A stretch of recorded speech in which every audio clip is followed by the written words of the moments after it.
Salut à toutes et à tous, j'espère que tout le monde va bien. On se retrouve aujourd'hui pour une nouvelle vidéo YouTube. Ça fait 2 semaines qu'on ne s'est pas vu, mais on revient de la meilleure des manières. Une petite interview en compagnie de Mathieu Pogam, tennis player manager chez Technifib. Comment ça va? Ça va très bien Thomas, merci pour l'invitation. Avec grand plaisir. Très grosse semaine chez Technifib. Il s'est passé quelque chose de très rare. Numéro 1 mondial dans le simple monsieur, numéro 1 mondial dans le simple dame, numéro 1 mondial dans le double messieurs, numéro 1 mondial dans le simple dame. C'est magnifique. On va dire c'est un carton plein cette semaine. Exactement. Semaine historique pour la Players Company chez Technifib. C'était un objectif d'avoir les 4 numéros 1 mondiaux en même temps. Est-ce que c'était entre guillemets un peu visé parce que vous visez le sommet dans chaque catégorie et c'est un bonus d'avoir ce palmarès-là en même temps, au même moment? Comment est-ce que tu le vois, cet objectif, cette récompense? Alors clairement, c'était on va dire du domaine du rêve il y a encore quelques temps. Voilà, l'objectif bien sûr quand on signe des athlètes, c'est qu'ils atteignent les sommets. Et là, clairement, voilà, tout s'est vraiment bien, entre guillemets, bien goupillé la même semaine. Et voilà, on a, comme tu as pu le dire, voilà, 4 top athlètes qui sont en haut du classement ATP et WTA. Donc voilà, on peut pas rêver mieux. C'est beau, c'est très beau. Justement, sur ces 4 athlètes qui sont en même temps au top, qu'est-ce que ça change pour une marque? On va revenir sur chacun d'entre eux après, un petit peu leur histoire, comment ils ont débloqué la marque sur certains aspects. Mais les 4 en même temps, qu'est-ce que ça fait pour une marque? Clairement, c'est un booster en termes de visibilité, en termes de crédibilité également. Ouais. Et bien sûr en termes de business, voilà, un booster aussi à moyen long terme sur les ventes. Bien sûr, et ça c'est très intéressant sur les ventes, sur aussi ce que ça va découler. Pour la marque, on va rentrer dans le vif du sujet. Daniil Medvedev, numéro 1 mondial, il l'a été pendant 1 semaine ou 2 semaines. Juste avant Roland, ça s'est continué, enfin ça a continué et il a repris la place à Novak Djokovic là cette semaine. Du bon boulot pour lui qui honnêtement est présent depuis un moment sur le circuit dans ce top 3, top 2. Ensuite, il a fait les finales de Grand Chelem. Et je me suis souvenu de cet été 2019 où il avait absolument tout raflé et avec notamment cette finale après à l'US Open contre Rafael Nadal. Est-ce que c'était l'un des grands premiers moments de la marque à l'échelle des numéros 1 mondiaux? Comment est-ce que tu le considères cet été 2019 pour la marque Technifib grâce à Daniil? Clairement, c'est sûr que l'été 2019 a été un tournant pour Daniil mais également pour Technifib. Pourquoi? Parce que voilà, tous les spotlights étaient sur Daniil cet été-là. On ne parlait que de lui. Voilà, donc c'est sûr que pour nous, ça a été vraiment un tournant. Et il a pu confirmer après sur les années 2020, 2021 et 2022 tout le bien qu'on pensait de lui. Et voilà, donc c'est sûr que pour nous, nous sommes ravis. Le fait qu'un joueur performe comme ça sur une période qui a été 1 mois et demi, ça change quoi? Encore une fois, je vais te la reposer souvent cette question, mais au final, le joueur arbore la marque, joue avec la marque et surtout performe avec la marque. Est-ce que les gens voient directement la marque ou voient le joueur d'abord? Qu'est-ce que ça change pour une marque qu'un joueur surperforme comme ça pendant 1 mois et demi? Alors c'est sûr que nous aujourd'hui, les compétiteurs aujourd'hui, ce sont eux qui consomment du tennis autant à la télé que dans les magasins. Bien sûr. Donc c'est sûr que c'est une cible pour nous qui est vraiment privilégiée et importante. Voilà, des jeunes joueurs qu'on peut voir comme ici dans les clubs qui sont vraiment axés compétition, tous ces jeunes-là qui sont des pure players sont vraiment au fait de Daniil joue avec tel matériel, ils le suivent au quotidien, etc. Et c'est sûr que quand la raquette gagne et atteint le rang de numéro 1 au classement, clairement ça donne envie d'essayer les produits. Autant en France déjà on est une marque vraiment connue et reconnue depuis un certain nombre d'années, mais à l'international c'est vrai que nous sommes en plein développement sur des marchés comme les États-Unis ou le Japon par exemple. Donc c'est vrai qu'aujourd'hui on a de plus en plus de de demandes de tests sur des pays comme les États-Unis ou l'Asie par exemple. Parce que ce qui est intéressant, c'est aussi, bien sûr, vous le savez, mais on le redit, à tout hasard, Technifib est bien sûr une marque française implantée à Feucherolles, créée en 1979. Donc c'est aussi des choses qui sont intéressantes dans le tennis français, même si Daniil Medvedev est russe et arbore cette marque française, mais c'est quelque chose d'intéressant. Il a continué, finale de Grand Chelem et notamment un titre. Après, ça ne fait que confirmer un petit peu le potentiel qu'a Daniil. Ça ne fait aussi que confirmer votre engagement ensemble de vouloir performer au plus haut niveau. Oui, clairement, comme on a dit, ça fait maintenant plusieurs finales de Grand Chelem, avec le titre, l'apogée, voilà, l'an passé contre Novak Djokovic à l'US Open. Il était vraiment très proche de confirmer son titre à l'Open d'Australie en janvier dernier. Voilà, 2-7-0, en bonne position au troisième set contre Rafa. Voilà, Rafa qui reste un énorme champion, un guerrier et qui a su renverser la situation. Mais voilà, Daniil était vraiment sur un gros niveau de jeu en début d'année et je pense qu'on peut compter sur lui sur l'été prochain. Toi, tu es tennis player manager. Quelle est ta relation avec lui? Est-ce qu'il est abordable? Est-ce qu'il est pour la marque capable de faire beaucoup de choses? On va parler des petits crocos après aussi, que vous avez créé, fondé et dans lequel il a quand même une partie prenante si je ne me trompe. Donc, quelle est ta relation, toi avec lui et comment il s'entretient avec la marque? Alors nous, déjà, chez Technifib, ce qui est important, c'est de construire une histoire avec nos athlètes. Donc Daniil, on l'a signé, il avait 19 ans, il était 329e mondial au classement ATP, donc il était vraiment en transition entre les juniors et les pros. Nous, ce qui est vraiment important, c'est vraiment de construire une relation sur du long terme. Et voilà, donc c'est que Daniil, on va dire aujourd'hui une relation de confiance depuis maintenant 6-7 ans, autant avec l'ensemble des salariés de la société qui est rencontré plusieurs fois, qu'avec moi qui suis son interlocuteur on va dire au quotidien. Donc on essaie vraiment de lui apporter le meilleur service, les meilleurs produits. On est vraiment à l'écoute de ses besoins. S'il souhaite, voilà, par exemple sans dévoiler les petits secrets de Daniil, mais sur la terre battue, voilà, il fait des réglages un peu particuliers sur son matériel. Donc on est vraiment vigilant à toujours être au top de la performance. Exactement. Et voilà, on est vraiment voilà, le plus réactif possible. Pour donner un petit exemple, il y a 2 jours, il arrive à Majorque en provenance de Halle. Et lundi midi, il m'appelle pour me dire j'ai malheureusement oublié ma bobine de cordage en Allemagne. Voilà, est-ce que tu peux me trouver une solution rapidement? Et voilà, en gros dans l'heure, on lui a trouvé une solution pour qu'il puisse faire son tournoi sereinement. Donc voilà, on est vraiment une relation très forte et franchement c'est quelqu'un on a la chance d'avoir un top athlète comme Daniil parce qu'il est vraiment très simple, très humble et franchement la relation entre un joueur qui est 330 ATP et numéro 1, franchement, il ne change pas. Ouais, il est vraiment resté comme au début. On a parlé de Daniil avant de passer à Iga notamment. Juste un petit point sur le circuit ATP. Est-ce que j'ai envie de dire, imprégner encore plus la marque sur le top 100, sur le top 50 et même sur le top 20, il ne manque pas justement le petit joueur top 20, top 30? Est-ce que vous travaillez dessus? Est-ce qu'il y a des peut-être négociations, sans vouloir en savoir plus, mais des négociations en cours avec des joueurs qui sont top 20 pour faire de la marque une des grandes références, même si elle l'est déjà, mais une des grosses références du circuit? Alors l'objectif en termes de recrutement, sans tout dévoiler également la stratégie, c'est assez simple. C'est de prendre des jeunes à l'âge de 12 ans, 14 ans ou moins de 18 ans en fonction des opportunités bien sûr. Donc c'est prendre les athlètes assez jeunes et les accompagner sur du long terme. Donc je prends l'exemple d'un Gabriel Debrue donc qui vient de remporter Roland Garros à 16 ans et demi. Voilà, on a un certain nombre de jeunes qui sont avec nous depuis un certain nombre d'années et clairement le programme qui nous tient à cœur par rapport à ça, c'est le programme des petits crocos. Bien sûr. Je pense qu'on va en parler un petit peu plus tard. Où les petits crocos, voilà, c'est un programme on va dire axé sur les 12-14 ans, qui comprend voilà, les meilleurs joueurs mondiaux dans ces catégories-là. Et l'idée, c'est vraiment les accompagner sur du long terme.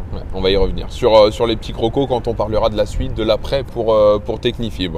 Place à Iga. Que dire? 35 victoires consécutives. Elle est là, elle vient de gagner Roland-Garros, elle a gagné tous les tournois auxquels elle a participé avant. Elle est présente et j'ai l'impression qu'elle est encore en train d'apporter un autre plus à la marque. Je vais te poser la question juste après, mais déjà, comment est-ce que tu considères Iga actuellement sur le circuit?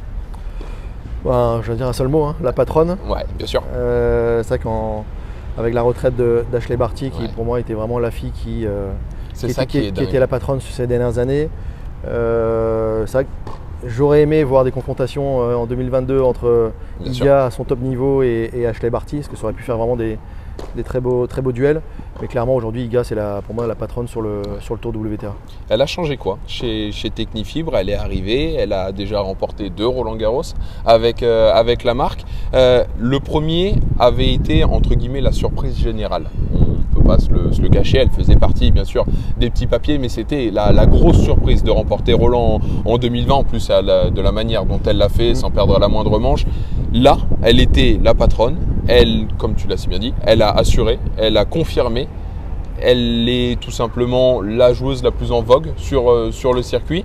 Qu'est-ce qu'elle change pour la marque? Est-ce qu'elle a mis en valeur d'autres choses que Daniil pouvait apporter? Comment est-ce que tu la juges en apport pour la marque? Alors pareil, en termes de visibilité et crédibilité, voilà, clairement c'est énorme pour nous. Après, ce qui est important, ce qu'il faut savoir, c'est que Technifibre a été la première marque à développer des produits à une gamme complète dédiée aux femmes, où là on a une offre, on va dire, de la jeune fille qui commence le tennis à 5 ans jusqu'à Iga Swiatek, numéro 1 mondial. On a un panel de produits qui est vraiment intéressant. Et voilà, c'est sûr qu'avoir une ambassadrice, enfin l'ambassadrice sur ce programme-là comme Iga, pour nous c'est juste on va dire le casting parfait. Exactement. Chez Daniil, on l'a dit, il a la 305, la T-Fight 305. Iga a sa raquette. Est-ce que ça veut dire beaucoup pour la marque? Est-ce que c'était une volonté de sceller ce pacte? La volonté de Technifibre quand on a recruté Iga, ça a été tout de suite de lui présenter un programme marketing, on va dire, puissant. Important, voilà, tout à fait. Donc Iga aujourd'hui joue avec la raquette Tempo 298, qui est une raquette signature. Pourquoi? Voilà, elle a son nom et sa signature. Mais je trouve ça fort. Bon, moi, c'est des choses qui me marquent. Nadal a sa raquette chez Babola. Roger avait la ProStaff RF. Tous ces grands joueurs ont leur raquette. Et tu vois, le fait d'avoir chez Technifibre créé la raquette d'Iga, parce que oui, c'est la Tempo, elle a ses caractéristiques, mais beaucoup l'appellent la raquette d'Iga. Pour moi, c'est quelque chose de très très fort de la marque envers la joueuse. Voilà, c'est vrai que Iga était dans le top 20 mondial après sa victoire à Roland-Garros, et on a décidé, déjà pour nous on l'a projeté rapidement dans le top 3 mondial, et même que, voilà, comme une future numéro 1, donc on ne s'est pas trop trompé là-dessus. Ça a été même un peu plus rapide que prévu, mais clairement voilà, c'était une athlète qui, de par son passé chez Technifibre, ce qu'il faut savoir c'est qu'Iga a commencé le tennis à 6 ans avec une raquette Technifibre en Pologne. Donc voilà, il y avait une histoire tout autour de ça qui était vraiment intéressante, et voilà, on lui a présenté le projet justement de la raquette signature, et clairement elle était tout de suite comme une dingue, et vraiment très fière aussi sur le circuit, dans les Players Lounge, etc., de montrer qu'elle avait une raquette à son nom. Elle a énormément, sans vouloir dévoiler les chiffres, mais est-ce qu'elle a ses victoires, notamment à Roland en France avec une marque française, ont fait exploser par exemple la gamme justement féminine chez Technifibre? Oui, tout à fait, sans dévoiler les volumes entre guillemets, en termes de business. Clairement ça a été un boom important. Mais ce qu'il faut savoir, c'est voilà, il y a toujours un petit temps de latence entre guillemets entre une victoire et après les retombées business. Donc c'est surtout en termes d'image. À court terme, on sent qu'il y a vraiment un gros step de passé, et c'est sûr que d'ici la fin de l'année, je pense que voilà, sur les ventes, on va sentir également une forte croissance. Ça va être intéressant. Ta relation avec Iga, Daniil parle français, Iga non. J'ai eu la chance de la rencontrer rapidement, de pouvoir être sur le terrain avec elle. Elle ne parle pas français. Est-ce que c'est quelque chose qui est dérangeant pour la marque, et comment est-ce que toi tu as une relation avec elle, comme tu l'as dit, familiale, parce que c'est le but de la marque? Non, nous avons des athlètes internationaux, bien sûr. Internationaux, donc de toute façon l'anglais aujourd'hui est la langue principale. Alors ce qui est sûr, c'est que la relation se construit. Ouais. Iga, ça fait maintenant bientôt 2 ans qu'elle est ambassadrice chez Technifibre. Donc on a vraiment une très bonne relation, pareil au quotidien. Elle est vraiment très, très bien entourée également, que ce soit sur la partie sportive que la partie aussi mentale et management également. Ok, ouais, bien sûr. Donc Iga, c'est vraiment une fille, une athlète très bien dans sa peau, très bien éduquée, toujours très polie. C'est toujours d'ailleurs assez impressionnant, même quand on lui livre une nouvelle série de raquettes, il y a toujours un petit message envoyé de sa part. Donc franchement c'est vraiment très appréciable et c'est vraiment une chance de pouvoir travailler avec une athlète comme Iga. Tu viens de le dire et c'est la dernière question sur Iga, mais quand on lui livre une nouvelle série de raquettes, une joueuse numéro 1 mondiale comme Iga Swiatek, ça demande quoi à peu près par an? Alors Iga, franchement, c'est loin d'être démesuré. Elle joue aujourd'hui avec des séries de 8 raquettes. Okay. Et on est à peu près sur 3 séries par an. Ok, cool. Donc on va dire sur les de janvier à octobre jusqu'à la fin de la saison, elle est à peu près sur 3 séries de 8 raquettes. Et après ça change à peu près quand pour la terre? Et après le gazon? Donc Australie, juste avant la terre battue. Ouais. Et non, là elle joue Wimbledon avec sa série de Roland Garros. Ouais, donc après le gazon. Et donc après le gazon, elle va repartir avec la tournée américaine, elle termine l'année avec la nouvelle série. Et en termes de bobine à peu près? Dur à quantifier. Donc, Iga, elle joue en Razor Code et je dirais qu'elle consomme une dizaine de bobines par an, ce qui est franchement très raisonnable. Ouais, ce que j'allais dire, très bien. Daniil, pareil ou plus? Et Daniil, on va être un peu plus, je pense qu'on va être sur une quinzaine de bobines par an. Ok, et en termes de raquettes? Et raquettes, alors Daniil, lui, c'est des séries de 6. On est plutôt sur 4 séries de 6. 4 séries de 6, ouais, au final, ça reste 3 x 8, 24, 4 x 6, 24. J'ai été bon. À l'école, j'ai été très très bon. Donc on n'a pas non plus des athlètes qui, même si Daniil peut 1 ou 2 fois par an avoir des petits excès de colère, des petites frustrations, clairement, on n'a pas des athlètes on a des athlètes qui savent globalement se tenir sur le court et qui cassent très peu de raquettes. Ça peut en tout cas, c'est très bien pour la marque. Sur le double, maintenant, rapidement, puisque je sais que Joe Salisbury et Elise Mertens ne sont pas des têtes d'affiche et des superstars mondiales, mais ils sont numéro 1 et 1 mondiale. Et c'est très intéressant d'avoir aussi le double présent. Est-ce que le double est une volonté chez vous? Est-ce que c'est quelque chose vers laquelle vous vous êtes tourné ou est-ce que c'est venu à vous et vous en avez profité? Alors, en toute franchise, c'est vrai que c'est venu globalement à nous. Joe Salisbury, c'est vrai qu'il est un super athlète qui était en fac aux États-Unis. À son retour de fac aux États-Unis, quand il s'est lancé sur le circuit, en fait, il est très ami avec notre CEO Technifibre en Asie. Bien sûr. Donc du coup, il y avait également un feeling déjà avec la marque qui était assez intéressant. Et donc Joe, on l'accompagne depuis maintenant 6-7 ans. Et dans un premier temps, il était concentré sur le simple. Ouais. Il a vu que ça allait être compliqué pour intégrer le top 100 en simple. Et aujourd'hui, en double, il a déjà un sacré palmarès. Ça commence à faire, ouais. Donc après, du côté de Elise Mertens, c'est vraiment très récent. Très récent. Elise, c'est elle qui nous a sollicité pour un test produit. Je pense que l'effet Iga également aussi sur le tour est quand même assez important. Et elle a vu que Iga, elle a voulu tester la raquette d'Iga, la Tempo 298. Et on a réussi avec notre préparateur de raquettes à vraiment lui personnaliser le produit. Et donc elle s'est lancée dans l'aventure Technifibre juste avant Roland Garros. C'est vraiment ça qui est dingue, comme tu l'as dit, un peu le côté Iga, parce que même si elles sont des joueuses qui sont plus que confirmées, Elise Mertens, mais il y a ce côté de se dire la raquette performe. Actuellement, ok, la joueuse est forte, la joueuse est performante, mais elle a cette raquette qui lui permet, et ça quand même attise la volonté de tester ce style de raquette et cette raquette en particulier. Bravo en tout cas pour tout ça. Avant de passer à la suite, justement, on revient maintenant sur les petits crocos. Tu l'as dit, le but c'est d'amener dès la jeunesse. On parlait de Daniil qui était investi, avec notamment Gilles Servara, son coach qui était très investi. Il y a des photos avec toute la jeunesse. Pourquoi cette volonté de les prendre très très jeunes pour les amener vers le haut sans en avoir forcément la certitude qu'ils vont performer ces juniors? On recrute les jeunes à partir de 12-14 ans, il y a plusieurs objectifs.